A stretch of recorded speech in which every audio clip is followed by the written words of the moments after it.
So this is the important issue. So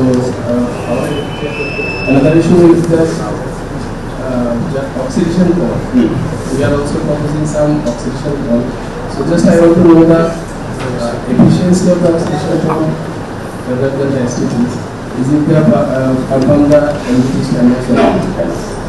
Oxidation curve cannot. So anyway, it's by the pollution control board, they give consent, they say you have to reuse them, we are reusing. Everybody agrees?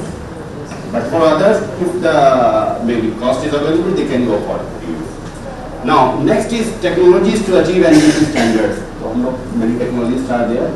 तो क्या कहेंगे इसके बारे में? तिवारी साहब, so what you say? We have to go for review petition in Supreme Court because there are all the STPs. Even from 1 KLD, you have to get this quality of NGT. Our thinking is that we need to have a graded plan. We need to adhere to some plan before we put higher standard. For example, the difference between expected standard of discharge and the reality should not be very high. For example, one side we are expecting treated water to be of less than 10 BOD without nitrogen, without phosphorus. But practical life reality is that septic tanks are being deployed even by government agencies.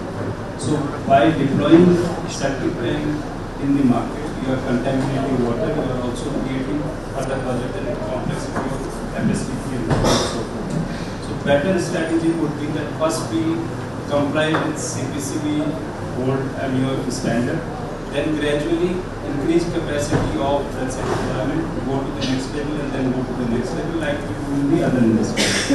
Because technically it is possible, but there is a cost and there is an infrastructure which is needed to meet that standard. For example, yesterday I have demonstrated that as far as we are concerned, we can even deliver BOD less than 5 quality of water, but there is a cost. And there is an operating system which is required to support that kind of Pollution control board people can highlight on this NGT effluent standards.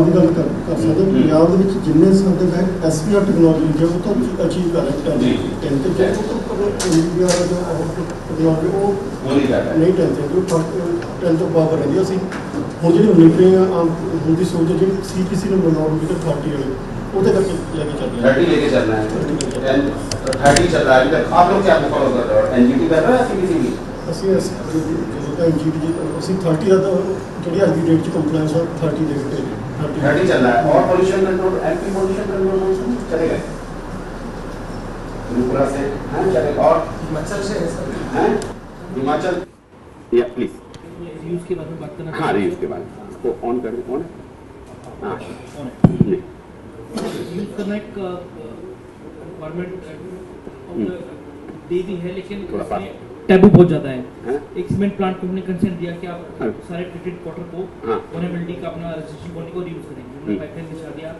Cement plant में entire water was to use for sprinkling purposes जी और जब factory में हड़ताल हो गई अच्छा workers ने कहा भाई ये तो लैट्रिन वाला पानी यूज हो रहा है so this taboo will always remain taboo but any how हमें रीयूज तो करना ही है इस बारे में हम यहाँ पे भी कम थोड़ा फोकस कर रहे हैं but we are waiting for a directive from the NGT someday और फिर हम वो जबरदस्ती करेंगे in my case almost all of the STPs with a BOD limit of 30 are discharging sewage into pristine streams हाँ वो BOD 20 25 15 का BOD वो बिल्कुल pristine stream में फेंक रहे हैं जो तो it is very high time कि उन pristine streams में at least sewage तो allowed ही नहीं होना चाहिए हो तो फिर 10 से कम हो तो 10 से कम 10 से कम एनीथिंग यू वांट टू से पहले तो मैं जानना चाहूँगा कि जो हमारे पार्टिसिपेंट्स हैं तो उसमें पॉल्यूशन कंट्रोल बोर्ड से कितने हैं चलिए आप स्टेट आप कहाँ से महाराष्ट्र पॉल्यूशन कंट्रोल बोर्ड से गुजरात त्रिपुरा पूरा हाथ उठा दीजिए कोई शर्म की बात नहीं है तो डिस्कशन हो रहा है हिमाचल गोवा अच्छा और लोग भी हैं आप तो ठीक ठाक महाराष्ट्र और ये पंजाब तो नाउ माय क्वेश्चन इज कि जब हम कोई भी डिसेंट्रलाइज या सेंट्रलाइज एसटीपी बनाने चलते हैं तो आप लोगों का इन्वॉल्वमेंट कितना रहता है, पहले तो बताइए मुझे आप। द फर्स्ट क्वेश्चन इज कोई भी नहीं। तो why we are then Planning and scoping is entirely done by the development agencies. by the government agency? Commissioners, urban development departments, pollution control board के पास तो proposal consent के लिए लेके आते हैं, तो minor tweaking इन्होंने तो आपका कोई रोल नहीं है उसमें, प्लानिंग में नहीं, प्लानिंग में और मॉनिटरिंग में है। मॉनिटरिंग में है बस। तो हाँ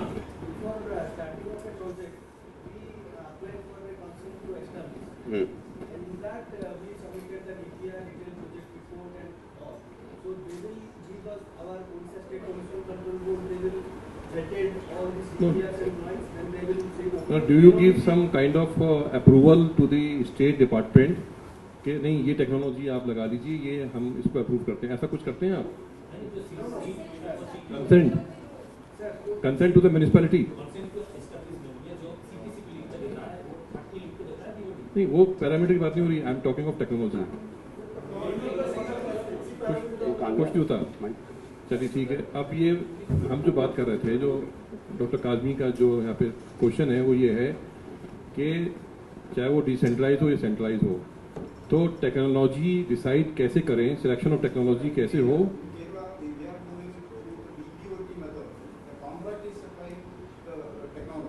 The contractor is doing the technology under DBTO, and there is no control of municipality over that.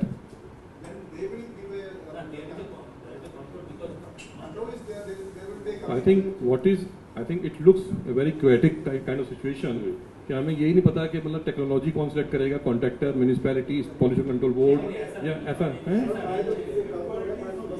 Proving quality होना चाहिए एटलीस्ट 3 प्लेस में, इंडिया का 3 प्लेस में वो हुआ है, उसका रिपोर्ट ठीक है, तो भी वो टेक्नोलॉजी को फोकस कर सकते हैं। यहाँ पे जितना भी किया है उसमें 3 जगह में कहीं हुआ है करके बहुत ठीक कम है, तो उसको अप्लाई करना हमारे लिए आसान नहीं है। Now the question comes again, coming back to the point कि selection of technology for a particular place ये कैसे हो? वो कह रहे हैं ना जो एनजीटी स्टैंडर्ड्स को मीट आउट करेगी। हाँ, यस। अब उसमें suppose the pumping cost, the running cost is very high, if it is coming very high and you think that this is not feasible for this particular place, इस reason के लिए हमें suit नहीं करती है, तो आप क्या करेंगे उसमें? आपका क्या रोल रहेगा उसमें? So what happens, sir, is that this activity is not done by pollution control boards. These are done by the municipal corporations who are basically going to come out with a tender on a technology. So before the tender comes out, they make a selection of a technology, they evaluate the performance, they make a DPR, they allocate the budget. All these activities are happening prior to the tender coming out. Once the tender comes out, then the contractors are going to the pollution control board at the time of getting the consent to establish. So the corporations, the engineers in the corporations are taking a call on these matters. Yes, please. हाँ, आप बता सकते, doctor Goyal from DRDO। हाँ जी, हाँ बताएं।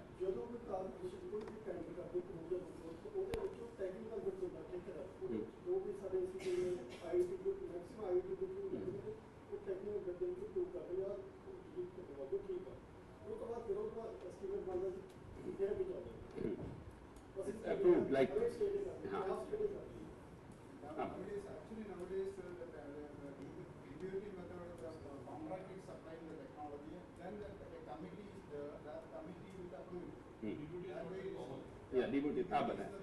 आप सब लोग एक्सपर्ट फील्ड से हैं, बट हमें समय के साथ साथ थोड़ा सा अपनी थॉट प्रोसेस को भी इवॉल्व करना होगा। मैं 2-3 पॉइंट रखूंगा और प्लीज़ आप उस पर सोचिएगा।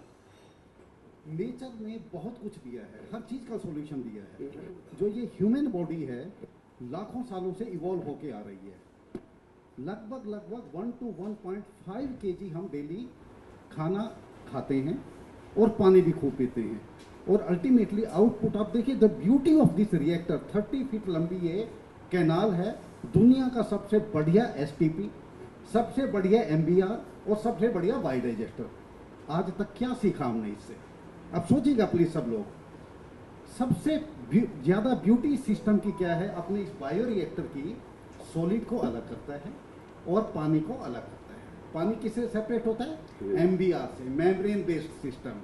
और जो सॉलिड वाला है उसके अंदर दुनिया की कोई ऐसी चीज नहीं है, चाहे वो फिजिकल हो जो क्रशिंग है, मैकेनिकल, एंजाइमेटिक, और उसके बाद में कोई ऐसी चीज नहीं है जो मतलब इसमें फिजिकल, केमिकल, मैकेनिकल, एंजाइमेटिक जो अप्लाई ना होती हो। घरों में अगर अपने एक कांच का ग्लास टूट गया चाय पीते हुए, अपनी क्या अप्रोच रहेगी? उसको देयर एंड देन उठा लें या झाड़ू लेके पूरे घर में उसको दरवाजे तक लेके जाएं? क्या अप्रोच करते हैं? सोचिएगा, आंसर देने की जरूरत नहीं है। थाली के अंदर जब हम अचार लेते हैं, कितने लोग ऐसे हैं जो अचार को सीधा थाली में रख देते हैं या एक छोटा सा बाउल लेके, कटोरी लेके उसमें रखते हैं। जब हम थाली में रखेंगे तो वो पूरी ऑयली हो जाएगी और जब उसको साफ करने जाएंगे थाली को बर्तनों में फेंक देंगे और वो पूरा ऑयल सारे बर्तनों में जाएगा और उतना ही डिटर्जेंट भी हो जाएगा। प्लीज ट्राई टू अंडरस्टैंड मैं क्या मैसेज देना चाह रहा हूँ। वेस्ट का जो सबसे बड़ा कल्प्रिट है वो क्या है? जो दुनिया का सबसे बड़ा इवोल्यूशनरी चीज है, ह्यूमन वेस्ट। उसको हम क्या करते हैं? वेस्ट से बड़ा कल्प्रिट कोई नहीं है। इसको हम क्या करते हैं? सेग्रीगेट करने की बजाय किचन वाले में, बाथरूम वाले में डाल देते हैं, मिक्स कर देते हैं और फिर दुखी रहते हैं कि STP नहीं कर रहा, इसके अंदर इतना फीकल कोलिफॉर्म आ गया। अरे भाई, सिंपल स्ट्रेटजी है, देयर एंड देन प्रॉब्लम को क्यों नहीं किल करते? पहले भी तो पुराने समय में होता था, हर घर के अंदर टॉयलेट का, वो ठीक है कि पॉपुलेशन कम थी। जो कासू से हैं डाई के एक्सी से तिवारी साहब, हमारा दिन में ही को हो रहा था। डॉक्टर साहब, सिंपल स्ट्रेटजी है, हम हर घर के अंदर फीकल मटेरियल जो अपने टॉयलेट हैं, टॉयलेट का एक ट्रीटमेंट सिस्टम अलग लगाए। वहीं पे हमने 90% फीकल कोलिफॉर्म को और जो BOD COD जो नोटोरियस BOD COD है वहीं पे रिड्यूस कर दिया। किचन के पानी में क्या है भाई? ना तो उसके अंदर बैक्टीरिया है, उसको BOD तो है सर, BOD है सर, लेकिन BOD में भी जो हम नाइट्रोजन और फास्फोरस की बात करते हैं, इस काम के पानी में से नाइट्रोजन हटा रहे हैं और फिर यूरिया खरीद के हम खेतों में डाल रहे हैं। सर, ये जो NGT नॉर्म्स बने हैं, ये बने हैं जो पानी को हम अपनी वाटर बॉडीज में ना डालें, रिवर में ना डालें, क्योंकि यूट्रिफिकेशन होता है। बिल्कुल। लेकिन जब हम डिसेंट्रलाइज सिस्टम की बात करते हैं, कहाँ से NGT नॉर्म्स आ गए? क्योंकि डिसेंट्रलाइज वाला तो हमारा नहीं जा रहा है रिवर के अंदर, जा रहा है तो, अगर नाले में जा रहा है, नाले से बड़े नाले में फिर देखिए आप जाएगा। लेकिन डिसेंट्रलाइज में घर घर के अंदर अगर हम सिस्टम लगा दें तो हमने कितनी BOD COD को रिड्यूस कर दिया। उसके बाद में सेंट्रलाइज, ये सारी की सारी कॉम्प्रिहेंसिवली हमने टेक्नोलॉजी को लेना पड़ेगा। कोई भी पेनेसिया जिसको रामबाण बोलते हैं, ना आज तक कुछ हुआ है, ना आने वाले टाइम पे कोई ऐसी technology. So, I think Dr. Saigi, can you present some Japanese experiences regarding the implementation of decentralized systems, decentralized small systems? Yeah.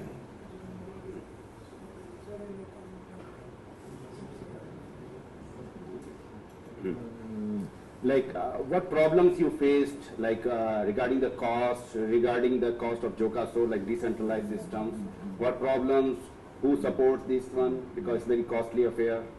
And really this decentralized approach can able to bring the water quality of your water bodies and lakes better or something. Yeah. 日本の問題一つはデセントラライズはオーナーがお金を払います。जो decentralise होता है उसमें जो पैसा पे करते हैं वो ओनर पे करता है।セントラライズはガバメント。सेंट्रलाइज गवर्नमेंट पे करती है। そこで वहाँ 公平じゃなくなる。 वहाँ उसका बैलेंस बना रहता है।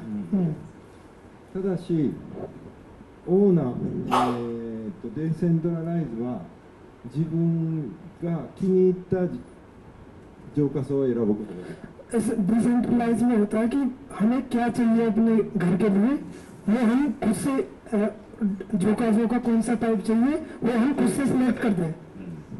その代わりオーナーが責任を持つ。 उसमें जो भी उत्तरदायित्व होता है वो ओनर का होता है। लाइक एक सेप्टिक टैंक हम यहाँ लगाते हैं, वहाँ जोकासो होता है. 例えば、インドでセプティックと日本の場合はジョカソ。ओनर हैव टू पे. जैसे हाउस की जो कॉस्ट है उसमें हम 10,000 रुपए सेप्टिक टैंक के रखते हैं, वहाँ 5 लाख रुपए वो जोकासो के रखेगा कोई भी हाउस. ये तो बताते रहो तो कि जोकासो में ऐसा ही होता है. और सब्सिडी भी है वहाँ पर, तो सब्सिडी भी है. सम गवर्नमेंट आल्सो पे subsidy.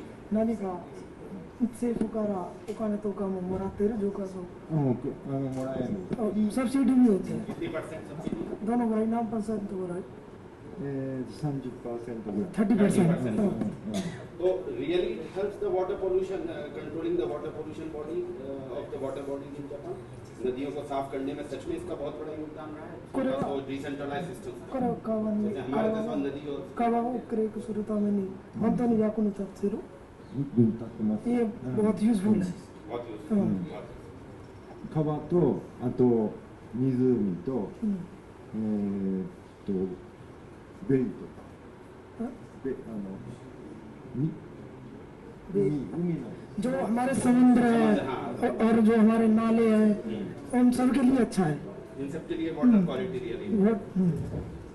Can you share your European experiences regarding the decentralized management, or who pays, the government pays, or? Well, the introduction of wastewater treatment plants is something very traditional in Central Europe. So I would say late 50s, 80% of all people have been connected already to wastewater treatment plants. So, and traditionally, this has always been done decentralized. So we were talking about pumping wastewater. There are not many areas where wastewater is pumped from one location to the other one. Whenever possible, it goes downhill to the next place, to the next village. So there is the question of introducing new wastewater treatment plants is in Germany not existing. Germany has not growing population. Germany has less pollution in the wastewater. The industrial wastewater is far cleaner as it has been years ago. Yeah. We were talking today about heavy metals. Heavy metal is nothing really to be considered in German wastewater. It's not there. And regarding the technical manpower availability, I think because if you have many plants, you require very skilled technical manpower to control these plants, operate, maintain. Well, they are all connected with a network, with a SCADA network or something, and then you have all small plants have SCADA. Yes. Controlled correct. Controlled by mobile or something. Yes, more or less. You have a central station. You have a central station somewhere. You have people operating 5 or even 10 wastewater treatment plants. One person is operating. There's a central station somewhere. 10 treatment plants by one central operator. And they can control everything. They control. Most of it is automated. It's all the information. It's all SCADA based, yes. All the information regarding the working of blower time, everything is available there. Everything is automated. Everything is monitored by PLC, and then you have somebody to interfere if necessary. And those are most of the time two or three people working at 3 shifts over the weekend. Only weekends. 2 or 3 people, yes, very nice. Yeah. The overall control, like Japanese experiences regarding the many plants. Regarding the technical manpower availability, how you managed? अगला पलट तो उसके बाद.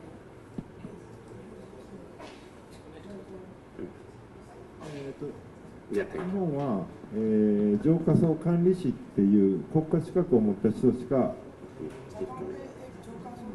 メンテナンスできない。だから、スペシャル。जापान में क्या होता है?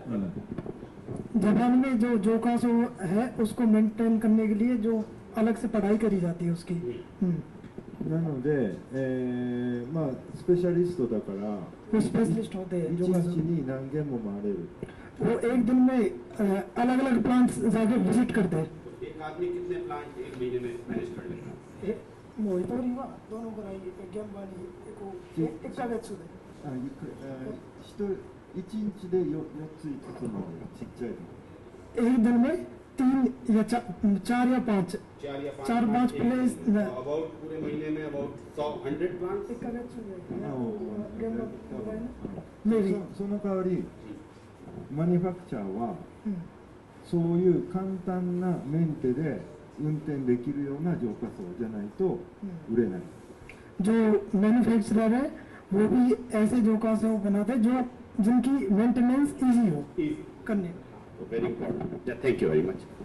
Now any okay, next is low quality and equipment. तो बड़े प्लांट में तो बड़े अच्छे इक्विपमेंट लगते हैं और छोटे प्लांट में तो प्रॉब्लम हो जाती है, तो उसको कैसे कंट्रोल करें? स्टैंड बाय रिक्वायरमेंट दें, वेंडर को फ्रीज करें, तो what strategy we should adopt?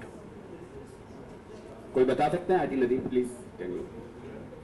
I think low quality and E&M equipment for the decentralized system, like wetlands also, no quality control is there or something. तो अब इसमें क्या vendor को freeze करना होगा?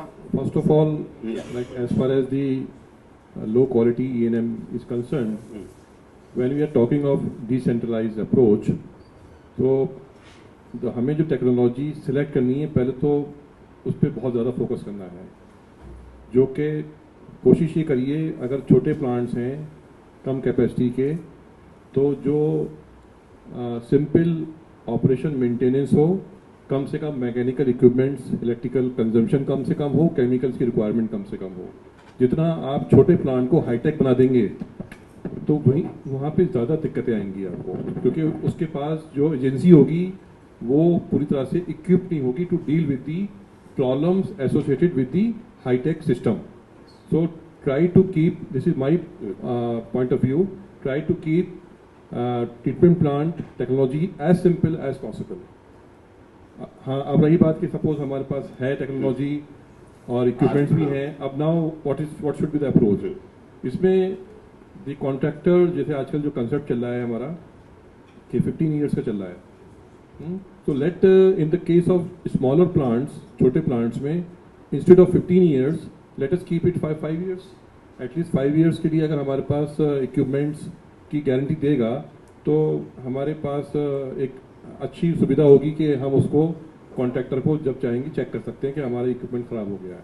Otherwise very difficult to do it on our own. Municipality, नगर पालिका नहीं कर पाती हैं अपने लिए हाई क्वालिटी को। तो जो कॉन्ट्रैक्टर ने जिसने बनाया है, चाहे कोई भी टेक्नोलॉजी बनाया हो, तो उसको ही 5 साल के लिए हम अलाउ करें कि वो चलाए भी, उसको देख रेख भी उसी करे। 2-3 पॉइंट में हाईलाइट करना चाहता हूँ because we have implemented almost 1000 plant.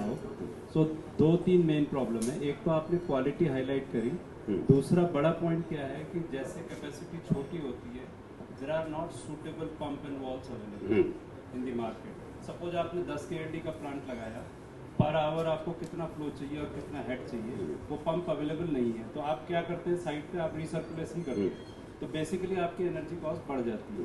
So equipment भी अवेलेबल नहीं है। सेकंड क्या है, आपको देखना ये है अगर स्टेट के लेवल पे आपने डिफरेंट टाइप की टेक्नोलॉजी अवेलेबल कर दी और डिफरेंट टाइप के इक्विपमेंट अप्लाई कर दिए, सपोज एक इंजीनियर या कोई मेंटेनेंस पर्सन एक जगह से दूसरी जगह ट्रांसफर हो गया, तो आपका training, know how, spares, maintenance, everything will become very very complicated. तो सिंप्लीफिकेशन जो है वो मैंडेटरी है, स्टैंडर्डाइजेशन मैंडेटरी है। Thank you. I think we can go for cluster approach instead of very very small like we have discussed. And then next is store standby requirement for the different parts of the Jokaso or decentralized. What is store standby? Like some valves should be in the store. You must have the inventory. If anything broken, then you can change it very fast.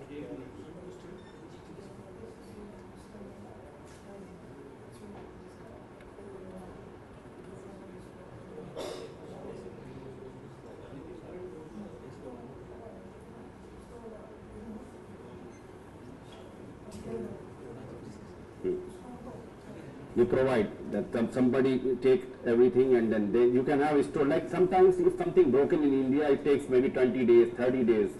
Sometimes we don't have availability of that kind of equipment here. But you have everything available.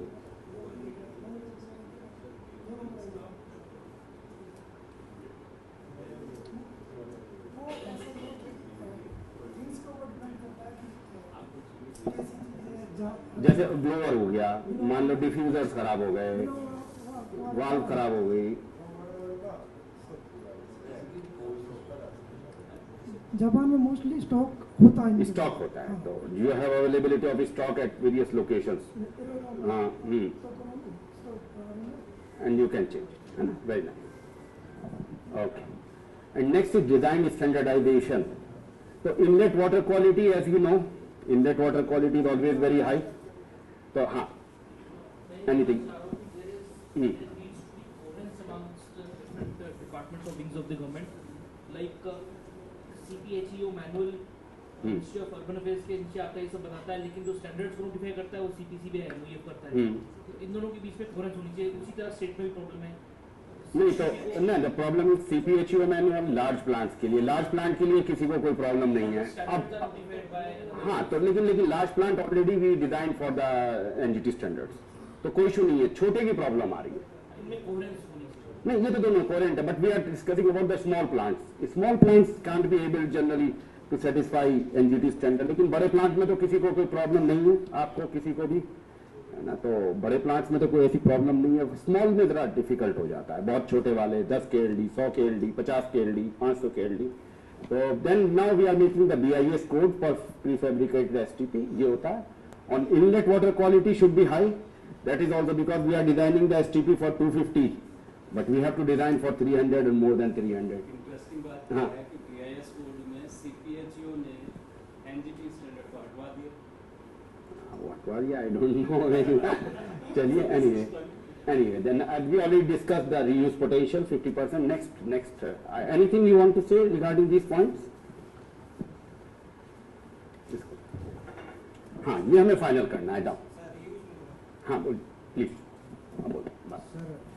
Reuse में हम लोग एक solution हो सकता है sir, government policy level में, और कोई जो नया इंडस्ट्री आ रहे हैं या कोई भी नया इंस्टीट्यूशन आ रहा है, उनके साथ अगर हम लोग कुछ MOU वगैरह करेंगे इनिशियल स्टेज में कि आपको ये वाटर हमारा यूज़ करना है, उसमें हम लोग कंट्रोल रख सकते हैं सर। हम लोग जनरल पब्लिक को कन्विंस करना डिफिकल्ट है, वो टाइम लगा, सबसे टाइम लगा, लेकिन जो इंस्टीट्यूशन और छोटे छोटे इंडस्ट्री या बड़ा इंडस्ट्री वो तो पोटेंशियल देख के हमको अगर MOU साइन करना है कि आपको ये वाटर ही यूज करना है हमारा, ये तो ये सारे पोल्यूशन, हाँ, the pollution control board are doing all this things.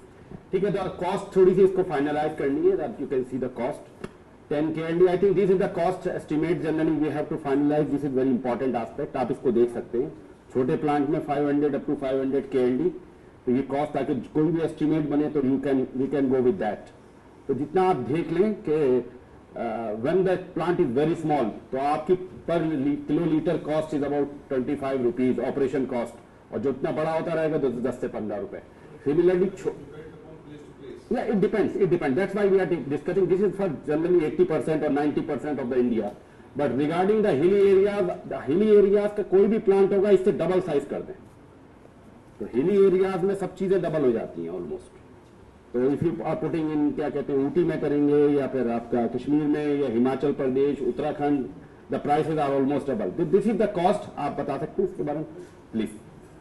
ये जो कॉस्ट दिया है ये सीवेज ट्रीटमेंट का दिया है, सीवेज ट्रीटमेंट का, नॉट ब्लैक वाटर। तो एक इसमें एडिशन और कर लेते हैं, जो हमारा DRDO वाला जो बायोडाइजेस्टर है, कल मैंने थोड़ा सा बताया था, उसका कॉस्ट जो है वो 1 to 1.5 लाख है कंप्लीट सिस्टम का, अभी जो आ रहा है। तो technology needs to be commercialise, but अभी जो कॉस्ट आ रहा है वो आ रहा है, और खाली NROB का जो कॉस्ट है that will be around 40 to 50,000। तो आपने ब्लैक वाटर का आप इतना इसमें ओनली फॉर ब्लैक वाटर है ना, सुलभ शौचालय वगैरह के लिए ब्लैक वाटर को ट्रीट कर दें तो अपने ये STP का फर्दर बहुत सारा मतलब बेनिफिट।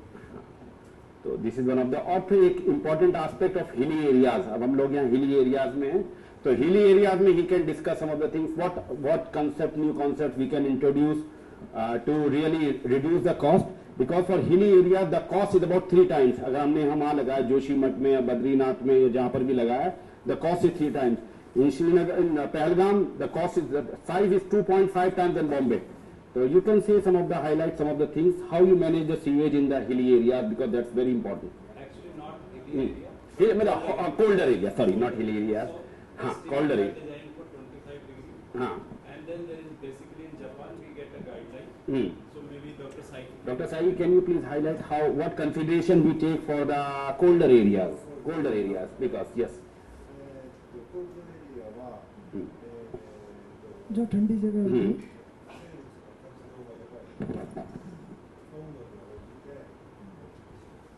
जो उसमें हमें उसकी टेम्परेचर को बढ़ाना, हाँ जहाँ टेम्परेचर कम है,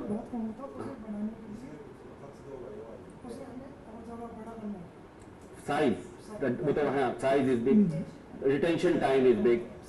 Yes, this is okay. This is also common in Europe because you have also colder areas. Your size of the STP is much bigger than India, no? Right, but in cold areas, you Yes, mentioned colder. before hilly areas, Yeah. that is traditionally also small plants. Yeah. So their size different according to the local requirements. Local requirements. So there are no big city in cold areas. Okay, no big, only small details that are big. Correct. And any other idea? You can go for underground or like in the basement. Yeah. जितना हो सके उसे हमें नीचे गड्ढा करके Basement. Or underground or basement, or we have to construct the back. Underground सही रहेगा. Underground बताएं. और नॉट बेसमेंट. बताएं.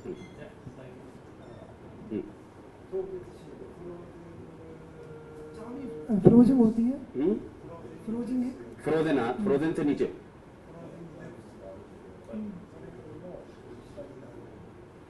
जो फ्रोजन एरिया होता है उससे बहुत जहाँ तक उसकी पहुँच है उससे कितनी बताएं. सो 2-3 चीजें हैं सर. हाँ. बेस्ट स्ट्रैटेजी है आप अंडरग्राउंड जाएं तो आपका टेम्परेचर नेविगेशन नेचुरली हो जाता है. पहली तो ये स्ट्रैटेजी है. सेकंड, आपको हमारे पास गाइकी के अंदर में गाइडलाइन है कि कितने टेम्परेचर डिग्री सेंटीग्रेड कम होने से कितनी कैपेसिटी बढ़ेगी. तो इट इज़ नॉट नेसेसरी कि दो गुना बढ़ेगी या 2.5 गुना बढ़ेगी. Some places it can be mitigated. नहीं, जहाँ -4 हो जाता है, जस्ट लाइक उत्तराखंड में -4 -5 में कितनी बढ़ेगी कंपेयर टू रुड़की. नहीं, बट उसमें देखना पड़ेगा एनुअल एवरेज टेम्परेचर कितना है. कितने दिन -5 है. -5 एक month, but we have to design for the worst condition ना. जो सबसे एग्जांपल गौरीकुंड. हाँ, गौरीकुंड किया था. तो गौरीकुंड में कैपेसिटी बिकेम 2.5 टाइम. बट उसमें हमने स्ट्रैटेजी क्या लगाई उसको रेस्ट्रिक्ट करने के लिए. जैसे वो बोल रहे हैं कि स्नोफॉल को हमें अवॉइड करना है क्योंकि वेट से टैंक पे डैमेज हो सकता है. सेकंड जो है बेसिकली जो टेम्परेचर है, अगर direct ambient atmospheric exposure tank को नहीं होगा then you can maybe reduce your sizing of the. तो 2.5 times है, 2.5 times bigger. Like in Shimla also, other places we go for that. Okay, thank you. Next, इसको लगाना. Next point. I think okay. That's final from our side. Thank you very much. Now we will start another panel discussion regarding the sludge treatment. Thank you.